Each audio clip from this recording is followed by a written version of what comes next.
Halo teman-teman, Assalamualaikum warahmatullahi wabarakatuh. Perkenalkan, saya Diana Putri Pertiwi, peserta CPNS Golongan 2, Angkatan 7, Kelompok 4, Kementerian Kelautan dan Perikanan. Melalui Learning Journal Agenda 2 ini, saya akan memaparkan kembali core value ASN berakhlak yang terakhir, yaitu kolaboratif. Pengertian kolaboratif adalah suatu proses bekerja sama untuk menghasilkan gagasan atau ide yang menyelesaikan masalah secara bersama-sama menuju visi bersama.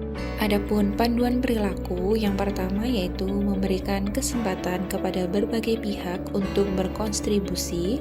Yang kedua, terbuka dalam bekerja sama untuk menghasilkan nilai tambah. Dan yang ketiga, menggerakkan pemanfaatan berbagai sumber daya untuk tujuan bersama. Adapun pengertian dari collaborative governance adalah mencakup kemitraan institusi pemerintah untuk pelayanan publik, sebuah pendekatan pengambilan keputusan, tata kelola, kolaboratif, serangkaian aktivitas bersama di mana mitra saling menghasilkan tujuan dan strategi dan berbagai tanggung jawab dan sumber daya.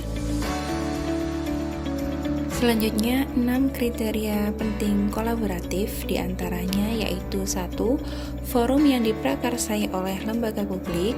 Kedua, peserta dalam forum termasuk aktor state. Yang ketiga, peserta terlibat langsung dalam pengambilan keputusan dan bukan hanya dikonsultasikan oleh agensi publik. Yang keempat, forum secara resmi diatur dan bertemu secara kolektif. Yang kelima, forum ini bertujuan untuk membuat keputusan dengan konsensus. Dan yang keenam, fokus kolaborasi adalah kebijakan publik atau manajemen. Indikator organisasi yang memiliki kolaboratif kultur. 1.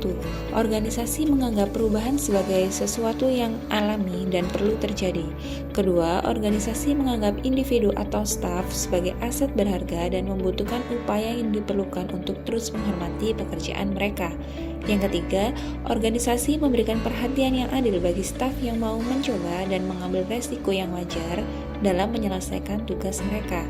Yang keempat, pendapat yang berbeda didorong dan didukung dalam organisasi. Setiap kontribusi dan pendapat sangat dihargai. Yang kelima, masalah dalam organisasi dibahas transparan untuk menghindari konflik. Yang keenam, kolaborasi dan tim kerja antar divisi adalah didorong secara keseluruhan. Dan yang ketujuh adalah setiap divisi memiliki kesadaran terhadap kualitas layanan yang diberikan. Proses yang harus dilalui dalam menjalin kolaborasi diantaranya yaitu 1. Trust building, yaitu membangun kepercayaan dengan stakeholder mitra kolaborasi. Yang kedua, face-to-face dialog, yaitu melakukan negosiasi yang baik dan bersungguh-sungguh. Yang ketiga, komitmen terhadap proses, yaitu pengakuan saling ketergantungan dalam proses serta keterbukaan terkait keuntungan bersama. Yang keempat, pemahaman bersama, yaitu berkaitan dengan kejelasan misi, definisi bersama terkait permasalahan, serta mengidentifikasi nilai bersama. Dan yang terakhir yaitu menetapkan outcome bersama. Kolaborasi dalam konteks organisasi pemerintah, faktor yang mempengaruhi keberhasilan dalam kolaborasi antar lembaga pemerintah ada 5, yaitu 1. Kepercayaan, 2. Pembagian kekuasaan, 3. Gaya kepemimpinan, 4. Strategi manajemen, dan yang terakhir 5. Formalisasi pada pencapaian kolaborasi yang efisien efektif antara entitas publik.